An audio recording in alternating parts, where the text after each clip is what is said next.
The studio on Sunset was supposed to be empty that night. That was the point. It was late 1981, sometime past 11, and the session had been booked under a different name. A favor from a sound engineer Marvin had known since the mid-60s. A man who understood that sometimes the only thing an artist needed was a room no one could find him in.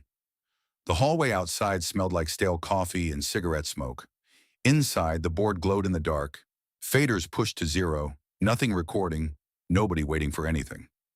Marvin sat in the leather chair behind the console and stared at the glass separating him from the live room, where a single microphone stood alone in the middle of the floor like something abandoned. He hadn't sung in 3 days. He wasn't sure he was going to tonight either. He had been back in Los Angeles for almost 2 months by then, after nearly a year in Europe, and the city felt smaller than he remembered. Or maybe he had gotten larger in his silence, more aware of the edges of things, more sensitive to the places where other people's expectations pressed against him. The IRS was still circling. The lawyers were still exchanging letters that Marvin never read. His mother called on Tuesdays and he let it ring. The life he had built across 2 decades of Motown, of chart positions and sold-out arenas, and a voice that could make strangers cry in their cars had narrowed down to this: a borrowed room, an unlit board, and the particular quality of quiet that comes when a man is hiding from people who love him. He didn't hear the door at the end of the hall open. He wouldn't have cared if he had. The engineer, whose name was Gerald, who had been cutting tape since the Temptations were still called the Primes, came in first, which was unusual. He had a look on his face that Marvin recognized but chose not to acknowledge. The look of a man delivering news he didn't want to deliver. Behind Gerald, moving slowly but without hesitation, came Stevie Wonder. Stevie was 31 years old that year, somewhere in the middle of the most creative decade of his life. He had already made songs in the key of life. He had already won Grammys that most artists spend entire careers chasing. He moved through the control room the way he always moved. Unhurried, attentive to sound in ways sighted people rarely were. His cane tapping once against the door frame before he folded it and stood still. He didn't need to look around the room. He already knew where Marvin was. "Gerald told me you were here," Stevie said. He wasn't accusing. He wasn't performing concern. He just said it, the way you state a fact that doesn't need decoration. Marvin didn't answer right away. He looked at Gerald, who gave a small, apologetic shrug and stepped back toward the door, giving them the room. Then Marvin looked back through the glass at the empty microphone stand and said, "Gerald talks too much. I've been looking for you for 3 weeks." "I know." That was true. Marvin had known since the second week. A mutual friend had mentioned it, carefully the way people mentioned things to Marvin during that period, like they were placing a fragile object on a table and hoping he wouldn't knock it off. Stevie had been calling.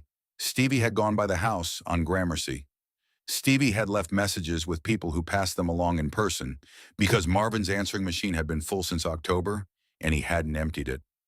Marvin had filed all of this in the part of his mind where he put things he wasn't ready to deal with, next to the unopened letters and the unreturned calls and the rough mixes of songs that were almost finished but not quite, because finishing them would mean deciding something, and deciding things required a version of himself that had not yet shown up. Stevie found the second chair without being guided and sat down. The two of them looked, or in Stevie's case, faced, the glass together. The microphone stood in the live room. Nothing moved. "I had the studio booked for us," Stevie said. 4 sessions, everything set up, tracks laid down." "I know that too. You were supposed to come in on a Tuesday." Marvin said nothing. "I sat there for 6 hours, Stevie said. Not angry, just honest in the way that felt worse than anger. Kept thinking you were stuck in traffic. Kept thinking you'd walk in any minute. Gerald kept offering me coffee." He paused. "I don't drink coffee." Marvin almost smiled. Almost. The silence between them wasn't uncomfortable exactly. They had known each other long enough for silence to mean different things depending on the night. There had been silences in recording sessions that meant something was working, that the right take had just happened, and no one wanted to disturb the air. There had been silences after shows that meant exhaustion of the particular kind that comes from giving a crowd everything you have, and realizing that you still feel empty. This silence was something else. It was the silence of a man who had been found in a place he had chosen, specifically not to be found, trying to determine how much of himself he still owed to the person who had found him. They had been friends in the way that two people can be friends when they work in the same building, but orbit different centers of gravity. Stevie had always been moving forward, toward the next sound, the next social question the music could answer, the next collaboration that might push him somewhere new. Marvin had always been moving inward. It wasn't better or worse. It was just the direction each of them faced when they stood still, long enough to know where they were actually going. Marvin respected Stevie in a way he respected very few people. Not the public version of respect, not the careful acknowledgments in interviews, the "he's a genius" statements that every Motown artist issued about every other Motown artist because it cost nothing and meant less. Real respect. The kind that made Marvin genuinely curious about how Stevie heard the world, how someone who had never seen a stage could understand stagecraft better than most people who had spent their lives on one. Stevie had a certainty about him that Marvin had always lacked. Not arrogance, not blindness to difficulty, but a kind of settled relationship with his own purpose that Marvin could not locate in himself, no matter how many albums he made. That was part of why he hadn't gone in on Tuesday, and on Wednesday, and on the Tuesdays and Wednesdays that followed. "There's an album in you right now," Stevie said. "I can hear it every time I talk to you. Even when you're not saying anything, I can hear it." Marvin looked at the glass. "That's the problem," he said quietly. "You can hear it. I can't." He didn't elaborate. He didn't need to. Not with Stevie. What he meant was this.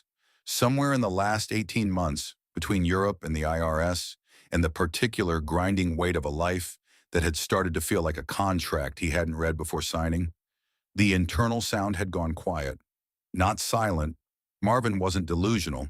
He knew the voice was still there, but muffled, like a radio playing in another room, familiar enough to recognize but too faint to make out the words.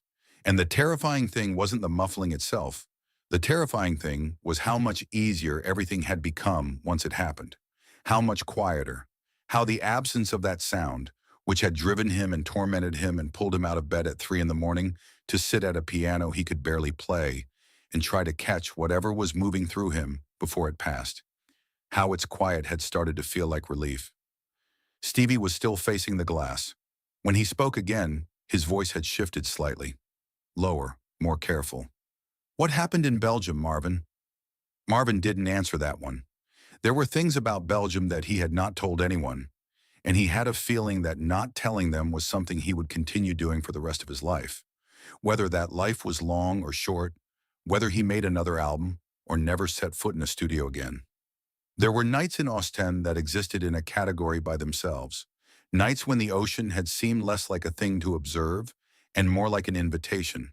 And the only reason anything had changed was that someone had been looking for him at the right moment, the same way Stevie was looking for him now. "You don't have to be ready," Stevie said. "We could just go in there, not record anything, just sit, see what happens." Marvin thought about it. That was the honest answer. He actually thought about it, held the possibility in his mind for a few seconds, tried to feel whether there was anything in him that wanted to move. The microphone stood in the live room on the other side of the glass. The floor in there was hardwood and dark. The ceiling tiles had small acoustic foam panels that he had stared at in other studios on other nights when the sound was coming easily, and the room felt like the only real place in the world. He shook his head slowly. "Not tonight," he said. Stevie nodded once. He didn't argue.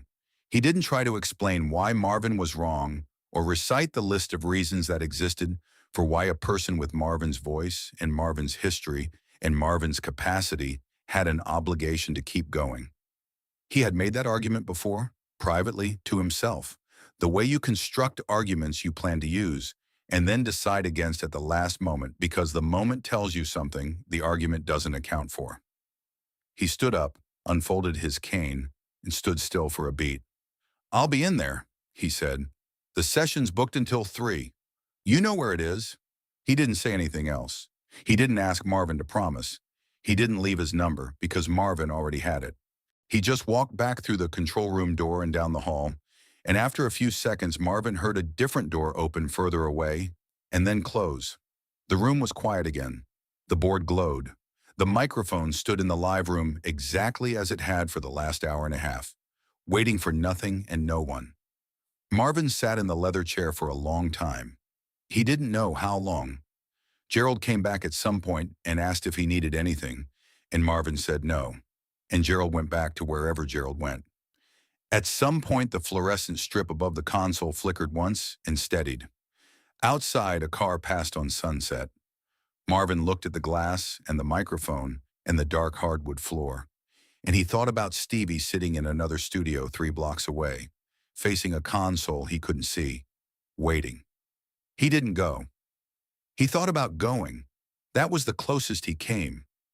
A moment somewhere around 1:30 when he actually stood up from the chair, stood fully upright with his jacket half on one arm, and felt something that might have been in tension gathering in his chest. He stood like that for maybe 15 seconds. Then he sat back down and took his jacket off and laid it across his knees. He sat in the chair until the clock on the board read 2:47, and then he stood up slowly and put on his jacket and walked down the hall and out into the sunset night, where the air was cool and the streetlights made orange pools on the asphalt. He drove home with the radio off. The album Stevie had planned for them was never made. 3 years later, on the first day of April 1984, Marvin was gone, not from the ocean, as it had almost happened once, but from a bullet in the house on Gramercy, one day before his 45th birthday. Stevie played at the funeral. He didn't speak about the studio session. He didn't speak about the Tuesday he had waited 6 hours. He sat with the particular knowledge of a man who had gone looking for someone and found them too late. Not on that night in 1981, when Marvin had been in the chair and breathing and present, but in the longer sense, the sense that mattered. He had found Marvin exactly as Marvin was, and Marvin had looked at what was being offered and quietly shaken his head. That was the part that stayed with Stevie. Not the anger because there was none. Not the grief because grief had its own schedule and arrived when it chose. Just the image of the glass and the microphone on the other side of it. And a man who could hear music in every silence except the ones inside himself.